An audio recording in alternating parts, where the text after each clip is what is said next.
요한계시록 12장 3절 말씀을 보도록 하겠습니다. 요한계시록 12장 3절의 말씀입니다. 새 번역으로 읽겠습니다.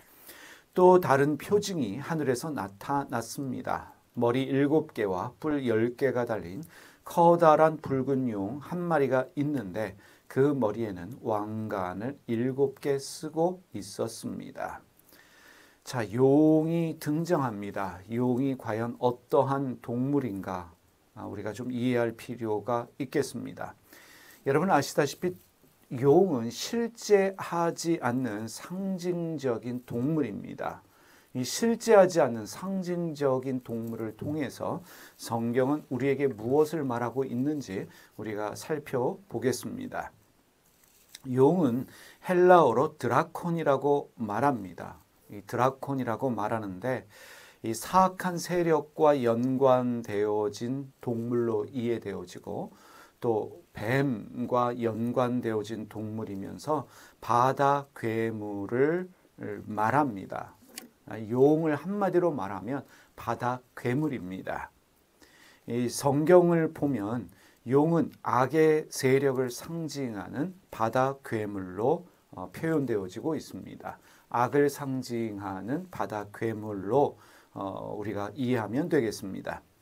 근데 신약 성경에서는요, 요한계시록에서만 이 용이 등장합니다. 그리고 사탄과 동일시되는 사탄을 상징하고 사탄을 지칭하는 용어로 사용되어지는 말이 바로 용입니다. 그런데 이 고대 근동의 사람들에게 있어서 이 용이라고 하는 것은 악을 상징하는 동물이기도 했지만은 이 혼돈의 상징이었습니다.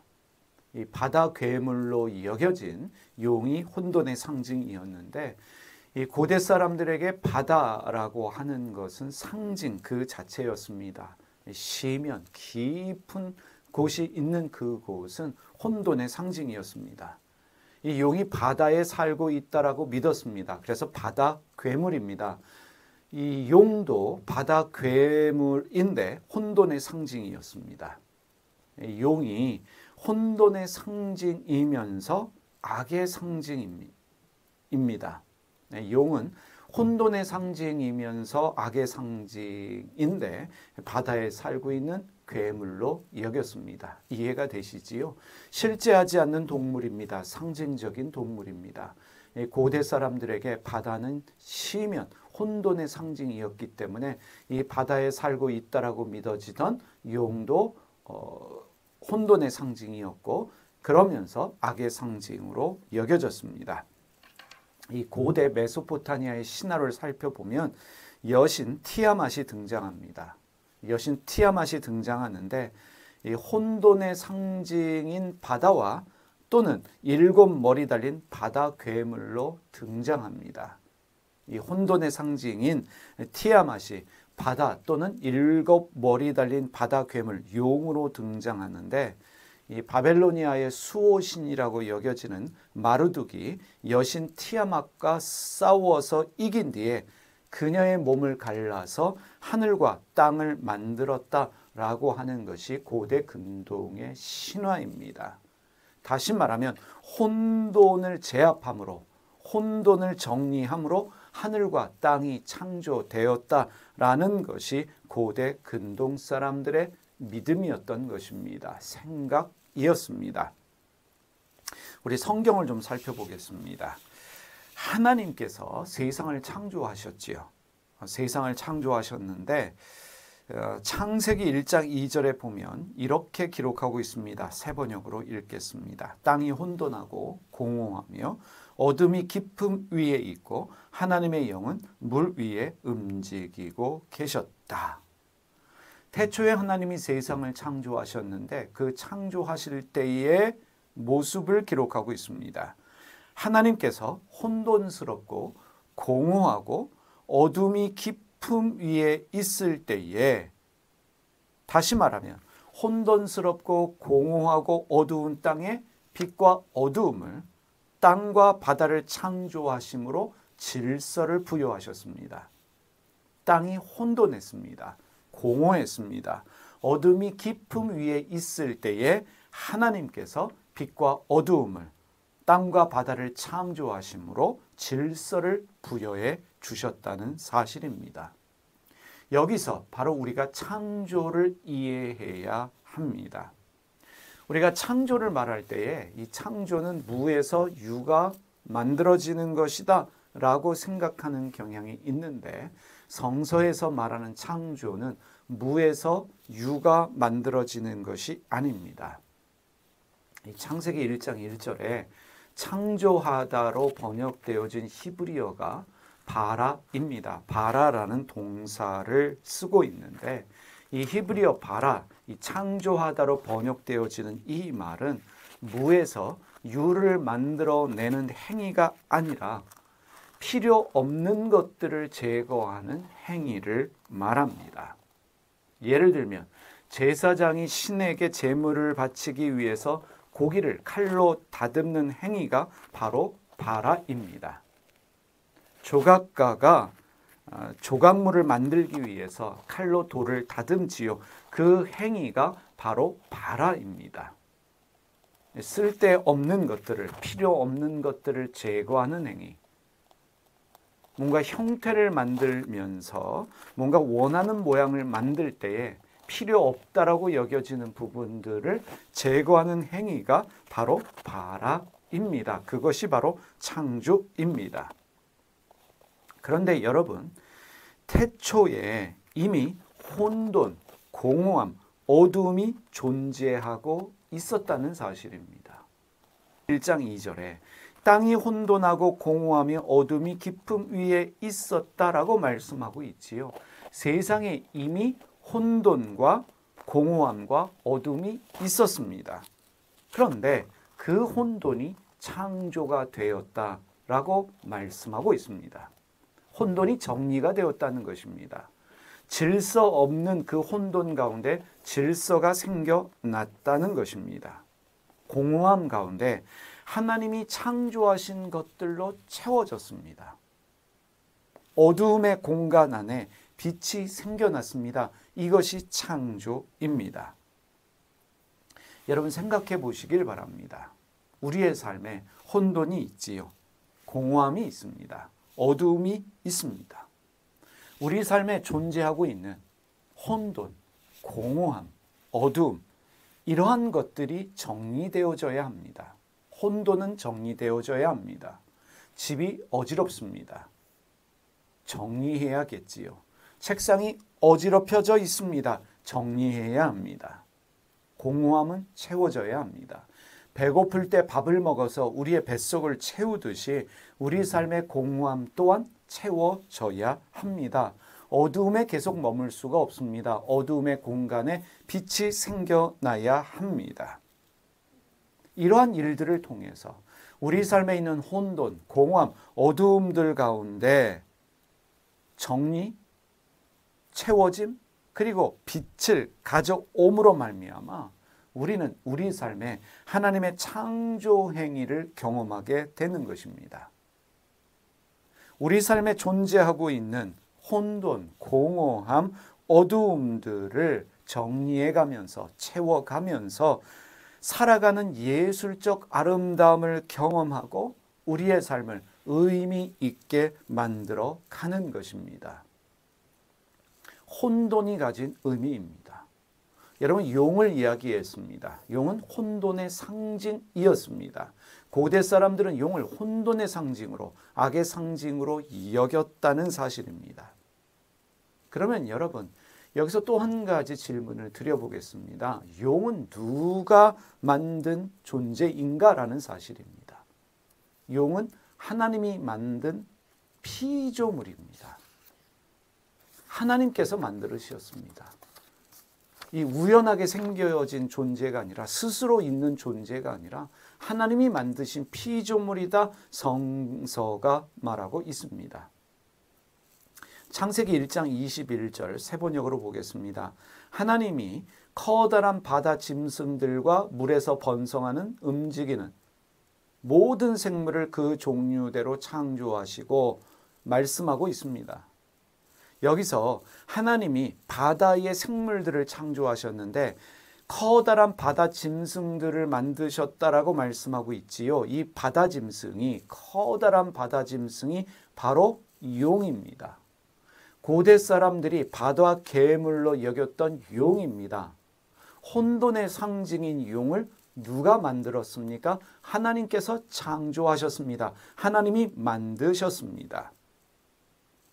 이 혼돈의 상징인 바다 괴물, 악의 상징으로 여겨지는 용을 하나님이 창조하셨다라는 것은 무엇을 우리에게 말하고 있는 것일까? 혼돈입니다. 악입니다. 그것을 하나님이 만드셨다. 혼돈의 상징인, 악의 상징인 용을 하나님이 창조하셨다. 성서가 말하고 있는데 이것은 우리에게 무엇을 말하고 있습니까? 오늘 읽은 요한계시록 말씀에 보면 혼돈과 악의 상징인 바다 괴물 용과 싸워 이기는 것을 말하고 있습니다. 용과 싸우는 것을 묘사하고 있습니다. 이것이 가진 의미, 왜 하나님께서 악의 상징, 혼돈의 상징인 용을 창조하셨을까? 왜 태초에 혼돈이 있었고 공허가 있었고 어둠이 있었을까? 그리고 요한계시록에서 왜 이러한 악과 혼돈의 상징인 용과 싸워 이기는 것을 요한계시록은 말하고 있는 것일까? 우리가 살펴보십시다. 여러분, 이것을 이해하기 위해서 우리가 마귀라는 단어를 살펴볼 필요가 있겠습니다. 마귀라고 말할 때 우리가 악마라고도 말할 수 있겠지요. 이 마귀를 뜻하는 영어 단어가 디몬입니다. 디몬이고요. 이 고대 헬라어로는 다이몬이라고 이야기합니다. 헬라어로는 다이몬입니다.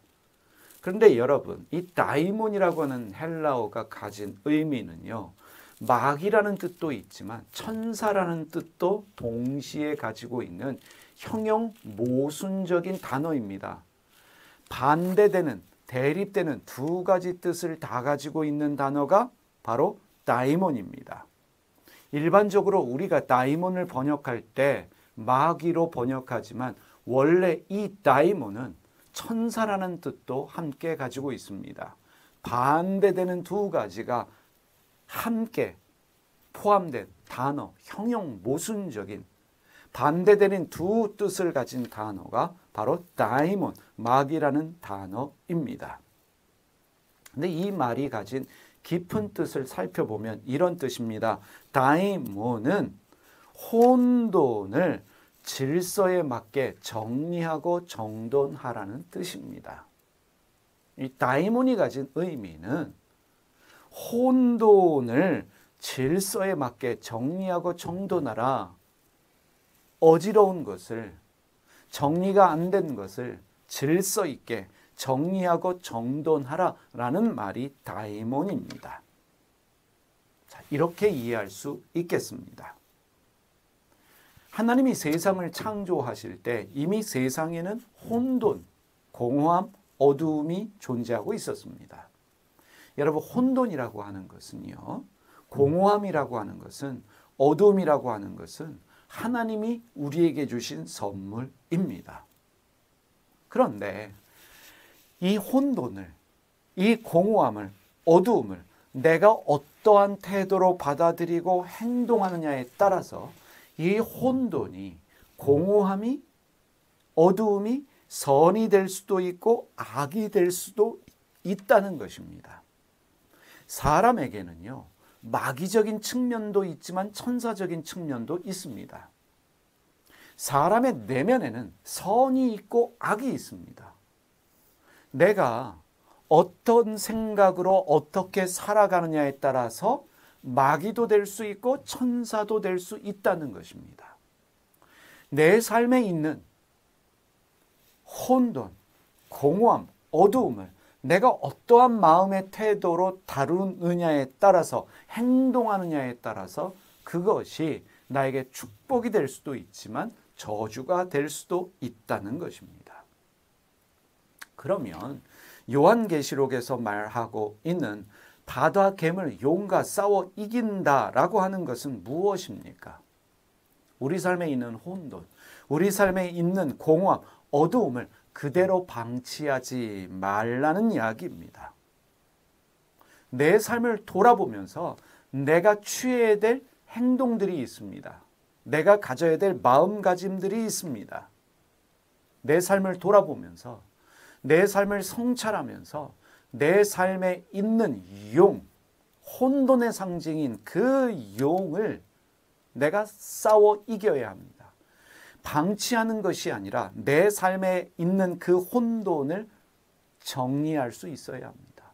버릴 것은 버리고 잘라내야 될 것은 잘라내면서 새로운 창조 행위가 내 안에 있어야 합니다. 이전 것은 지나갔으니 보라 새 것이 되었도다 라고 말할 때 새 것이 되는 것은 무엇을 말하는 것입니까? 정리가 되어질 때, 버릴 것을 버릴 때, 잘라내야 될 것들을 잘라낼 때 새로운 것이 만들어집니다. 이것이 바로 창조입니다. 내 삶을 돌아보면서 내 삶에 공허함이 있다면, 부족한 것이 있다면 채울 수 있어야 합니다. 어두운 부분들에는 빛이 들어오게 해야만 하는 것입니다. 사실 신앙은요, 눈에 보이지 않는 마귀와의 싸움이 아니라 눈에 보이는 나 자신과의 싸움입니다. 다이몬, 천사와 악마라는 뜻을 동시에 가지고 있는 단어입니다. 다이몬, 혼돈을 질서에 맞게 정리하고 정돈하라는 뜻입니다. 내 마음 태도, 내 삶의 선택에 따라서, 내 행동에 따라서 나는 악마도 될 수 있고 천사가 될 수도 있다는 것입니다. 그래서 여러분, 용이라고 하는 것은 고대 사람들에게는 악의 상징이기도 했지만 고대 근동의 사람들에게는 혼돈의 상징이었다는 것을 기억하시기 바랍니다. 고대 근동 사람들은 혼돈과 싸워 이김으로 하늘과 땅이 창조되었다라고 믿었고, 성서에도 하나님이 세상을 창조하실 때 혼돈, 공허함, 어두움을 정리하심으로, 채우심으로, 빛을 만드심으로 말미암아 창조되었다는 것을 말하고 있습니다. 다이몬이 가진 두 가지 뜻을 기억하시기 바랍니다. 다이몬이 가진 그 의미를 기억하십시오. 혼돈을 질서에 맞게 정리하고 정돈하는 것입니다. 내 선택이 중요합니다. 기도하겠습니다. 살아계신 하나님 아버지, 우리가 천사도 될 수 있지만 악마가 될 수도 있다는 것을 기억하게 하여 주시옵소서. 눈에 보이지 않는 마귀와의 싸움이 아니라 실제적인 싸움은 눈에 보이는 나와의 싸움인 것을 알게 하여 주시고, 내 안에 있는 혼돈, 공허함, 어둠과 싸워 이길 수 있는 저희가 되게 하여 주시옵소서. 혼돈의 질서를 만들어갈 수 있는 저희 삶이 되게 하여 주시고, 공허함을 주님으로 채워가게 하시며 어두운 부분들에 주님의 빛이 들어오는 삶을 살아가는 저희 되게 하여 주시옵소서. 오늘도 하나님의 창조를 경험하는 날 되게 하여 주시기를 우리 주님 예수님의 이름으로 기도드립니다. 아멘.